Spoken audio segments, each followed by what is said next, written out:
नमस्कार, आप देख रहे हैं एडीएपी न्यूज। इस समय मैं मौजूद हूं संत कबीरनगर के उत्तर प्रदेश में। आपको बता दें, लगातार एक ऐसी कंपनी है जो कि लोगों को सुख सुविधाओं को लेकर के बहुत चिंतित हर क्षेत्रों में काम कर रही है। हम आपको बता दें, चाहे पत्रकार हित की बात हो, चाहे ग्रामीण क्षेत्र में आजीविका को लेकर के हो, चाहे लोगों को रोजगार देने को लेकर के, हर क्षेत्रों में लगातार काम कर रही है। उसका नाम है रिलैक्सो, जो कि बताया जा रहा है कि आज उनके जो एमडी हैं लगातार पत्रकारों को सम्मानित करने को लेकर के किस तरीके से उत्साह हैं। केले की खेती भी करवा रखे हैं, पपीते की खेती भी लगातार कर रहे हैं।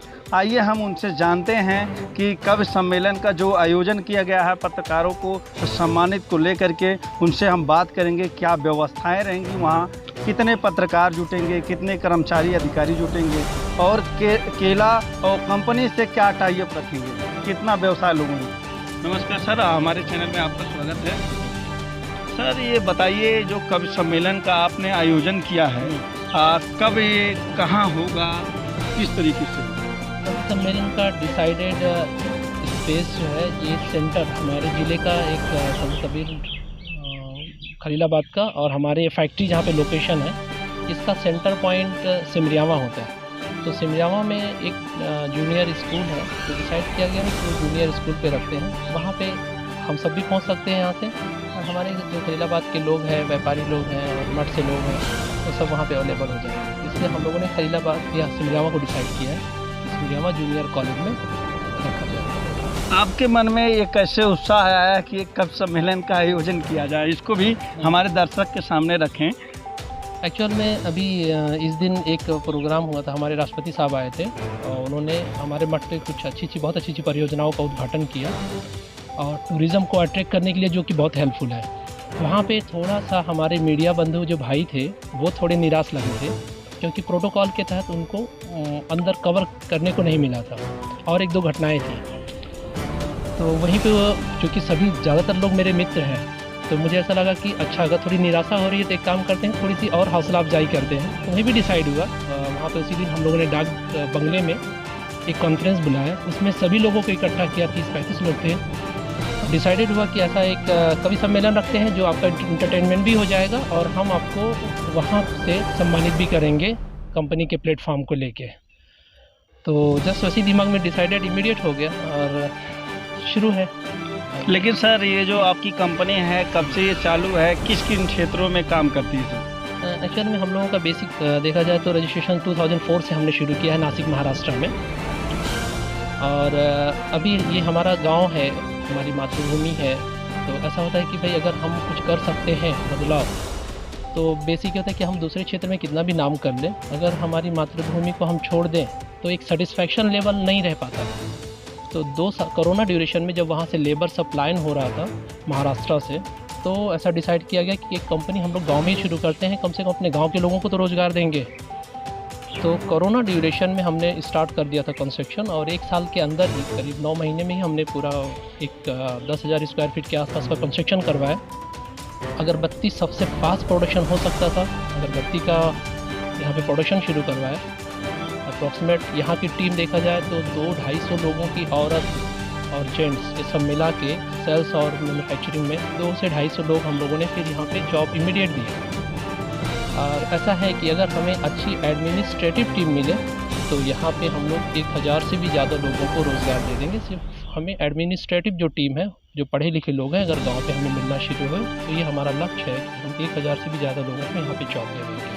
तो लगातार आप जॉब भी दे रहे हैं और लगातार कई क्षेत्रों में आप काम कर रहे हैं। अभी जानकारी मिली है कि आप खेती का भी बहुत बढ़िया व्यवसाय करने के मूड में हैं। यहाँ क्षेत्रीय लोगों के लिए आप पपीते की भी खेती करने के लिए बहुत अच्छे हैं।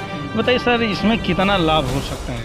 एक्चुअल में मैं नासिक शहर से हूँ, तो हमारा शहर, वहाँ पे एक किसान 1 एकड़ में ऐसे जनरली सबसे लोवेस्ट इनकम 5 लाख रुपए से 20 लाख रुपए तक पर एकड़ वो income per annum per year generate कर लेता है। और यहाँ पे मेरा आना जाना अभी शुरू हुआ, तो देखा गया कि धान गेहूँ की फसल में लोग साल भर में 10-15 हज़ार रुपये ही सेविंग कर पाते हैं, शायद उतना भी ठीक से नहीं। तो लोगों को जब मैंने कहा कि ऐसा अगर हम फ्रूट और वेजिटेबल्स इस पर ध्यान दें, कॉमर्शियल एग्रीकल्चर, तो हमें इनकम ज़्यादा होगी। तो लोगों ने कहा कि तुम सिर्फ कहते हो या करोगे भी? तो चूँकि फार्मर मेरा ये नहीं है, पेशा नहीं है, मैं तो बिजनेसमैन हूँ। तो लोगों को दिखाने के लिए फिर मैंने 2.5 बीघा ज़मीन भाड़े पे लिया यहीं पे ही, और उसमें फिर नासिक से केला मंगाया टिश्यू कल्चर और लगाया। 2-3 किसान को हैंडओवर किया कि जो इनकम होगी पूरा तुम रख लोगे। उन्होंने 12-14 महीने में केला भी पैदा किया और अच्छे रेट में बेचा, और केले का टेस्ट इतना अच्छा था कि सभी तारीफ़ कर रहे थे। अब अप्रॉक्सीमेट 1-1.5 साल के बाद यहाँ पे 10 बीघे में अलग अलग किसानों ने केला लगा दिया है। और ऐसा बोलते हैं कि भाई केले में एग्रीकल्चर क्रॉप में, कॉमर्शियल जो क्रॉप है उसमें केला एक लिमिटेड इनकम देता है, 1.5 लाख रुपए के आसपास पर बीघा इनकम देगा। लेकिन कहाँ 15,000, कहाँ 1.5 लाख, 10 गुना तो फ़र्क हो गया। बाद में हम लोग 10 लाख इनकम पर बीघे पे आएंगे। तो ऐसा थोड़ा थोड़ा एक्साइटमेंट चालू है कि हमारी धरती बहुत अच्छी है, यहाँ की हमारी ज़मीन बहुत अच्छी है, और ज़मीन के नीचे 40-50 फीट पे पानी है। तो यहाँ पे बहुत कुछ किया जा सकता है, सिर्फ किसान थोड़ा सा उसकी जिज्ञासा इस तरफ मुड़ जाए बस।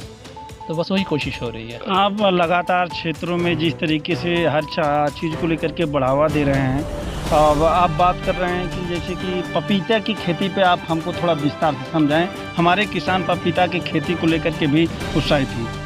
पपीते की खेती केले की खेती से ज़्यादा इफेक्टिव है। अगर केले में हम 1 बीघे में 1.5 लाख रुपए इनकम का साधन समझ रहे हैं, तो पपीते में 1 बीघे में अप्रॉक्सीमेट 5 लाख रुपए से ऊपर की इनकम पर बीघा हम कर सकते हैं। उसमें थोड़ी सी कुछ मेडिसिन समय समय से देना पड़ता है, क्योंकि यहाँ का इन्वायरमेंट जो है, अगर वो पपीता एक ऐसी चीज़ है अगर थोड़ी ज़्यादा तेज़ हवा लग गई, सूखी हवा लग गई तो थोड़ा डिस्टर्ब होने लगता है, तो तुरंत उसका ट्रीटमेंट करना होगा। तो ऐसा देखा गया कि यहाँ पे नियर अबाउट अभी तक एग्रीकल्चर शॉप जो दुकान है कृषि की, वहाँ पे वो औषधि अवेलेबल नहीं है, जिसके कारण से मैंने खुद ही सजेस्ट किया कि हमने पपीता लगाया था, थोड़ी बीमारी हुई तो उसको बचाना मुश्किल हो गया था। तो ऐसा सजेशन है कि अगर वो मेडिसिन नियर अबाउट में अवेलेबल हो तो केले से 5 गुना ज़्यादा पपीते में इनकम है।